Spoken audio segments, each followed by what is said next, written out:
Ever wondered what it's about those individuals we're drawn to who seem to need our support more than they could possibly offer it? Curious why some of us feel a deeper connection to those who've had a challenging life rather than those who can pamper us with love and attention? You're not alone, and that's where we come in. Welcome back to Human Mechanics, where today we'll delve deep into the paradoxes of love and longing in relationships. So brace yourselves because it's time for some human mechanics action. We often assume that our deepest desire in a relationship is to be taken care of, to be surrounded by a person of exceptional kindness who can listen and nurture us, someone who can console us and make us feel seen and understood.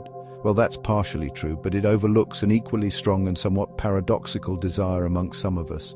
You see, some of us have this profound longing to connect with someone who's wrestling with their demons, someone buried in pain, grappling with confusion, sadness, and an overwhelming life. Why? Now that's the rub, because their misery doesn't burden us, but rather it provides an opportunity for us to comfort, to pacify, and to heal them. Strangely, when amongst this group of caregivers, life's difficulties aren't merely problems to solve, but actually become the root of what we desire to find in others. We are drawn to their stories of having a tough childhood, feeling isolated, being bullied at work, or feeling unappreciated in a previous relationship.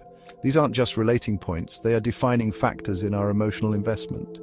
Such tendencies to give more than receiving often stem from our own childhood experiences.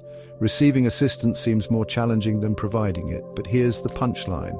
This transformation from a recipient to a caregiver isn't devoid of pain or struggle. It stems from our longing for love and attention, and when we don't receive it enough, we switch roles and become compulsive caregivers, radiating the love we yearn for.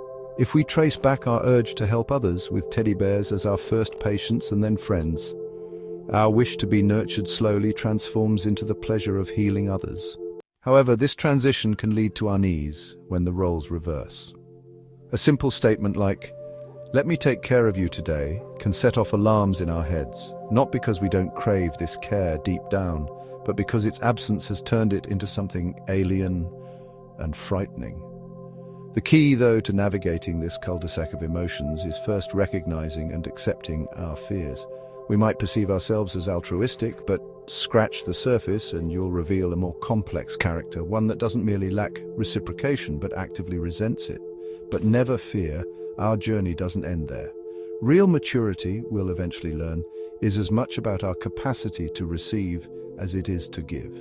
That about sums up our exploration of love and longing in relationships for today, folks. We hope you enjoyed this deep dive into the human mechanics of emotional giving and receiving. Never forget, we're all works in progress, discovering ourselves one day at a time. Keep watching Human Mechanics for more insights into our fascinating human self. Don't forget to hit that like button if you found this video helpful, and do subscribe. We promise it'll mean the world to all of us here at the channel. Thanks for joining us today, and we'll catch you in the next one.